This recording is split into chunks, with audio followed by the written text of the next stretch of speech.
You've possibly heard me say it before, breath fuels the voice, but did you also know that breath can fuel your stylistic feel? It can. Stick around and I'll show you how. Sound check. Check 1, check 2. Hello everyone, allow me to introduce myself to those of you who don't know me. My name is Dr. Dan and I'm a contemporary singing voice specialist from the great land of Australia. Teaching people to sing is my passion, so welcome. I hope you enjoy the next few moments of voice instruction. Now, I've got to admit, I'm approaching today's topic with a bit of fear and trepidation because learning to sing with a breathy tone can actually be very dangerous. I liken it to skydiving. Jumping out of a perfectly good plane can be done safely, but if you disregard any one of the necessary safety aspects of skydiving, like wearing a parachute, you are in for a nasty fall. And so it is with learning to sing with a breathy tone. If your voice is simply creating a breathy tone all the time, then allow me to sound the alarm. Your voice is in a danger zone. Indiscriminate breathiness can lead to the formation of nodules, among other pathologies. So it's important that I stress from the very outset of today's video that while breathy tone should be in every contemporary singer's bag of tricks, it should always be used sparingly and intentionally. You need to know how to turn on the breathy sounds, and more importantly, you need to know how to turn them off. Sound check. As I stated at the very beginning of today's video, breathiness can really add to your stylistic feel. I think that's because as human beings, we often use expulsions of air to express emotion. It's really quite primal. Think of the frustrated sigh, the breathy whistle used to express relief, or the exhausted exhale. Each of these exhibits a different feeling or sentiment. The key attribute of each of these sounds I've just expressed, as well as a myriad of others, is the air, and that's why breathy tone is so effective at conveying emotion in our songs. We can use breathiness to express intimacy, heartache, longing, passion. The list is virtually limitless, and the really great singers exploit breathiness to tremendous effect. Sound check. Okay, time to have some fun with it. I think most of you will remember the performance of Happy Birthday for President Kennedy by Marilyn Monroe. Well, this iconic performance provides us with a good platform to develop a breathy tone. Start by saying the text, Happy Birthday to you. Happy birthday to you. Happy birthday, Mr. President. Happy birthday to you.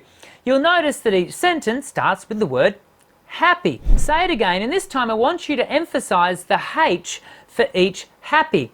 Happy birthday to you. Happy birthday to you. Happy birthday, Mr. President. Happy birthday to you. Okay, now let's sing it. The first time through, we'll only aspirate, that's the vocal nerds word for breathy, we'll only aspirate the start of the word happy. It should sound something like this. Happy birthday to you.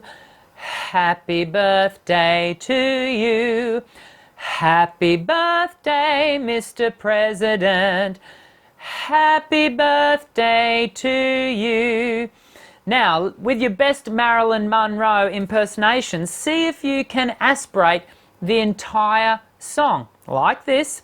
Happy birthday to you.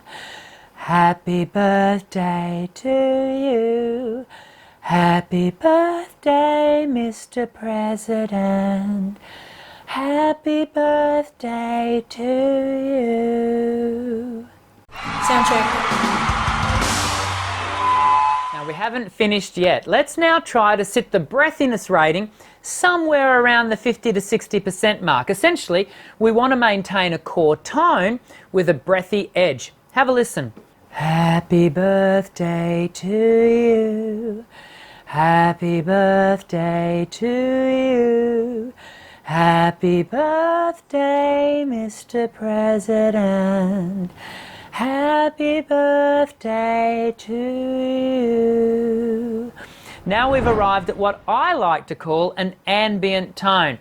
It's far more sustainable than the overly aspirated tone, but it still has the intended effect because of the breathy edge. Be sure to play around with it and see what you can come up with. 2 important points to close. Firstly, breathy tones and my ambient tone should always have a well-managed breath stream. If you can't manage the outflow of air well, you'll find that the breath just rushes out, leaving you with short, incomplete phrases.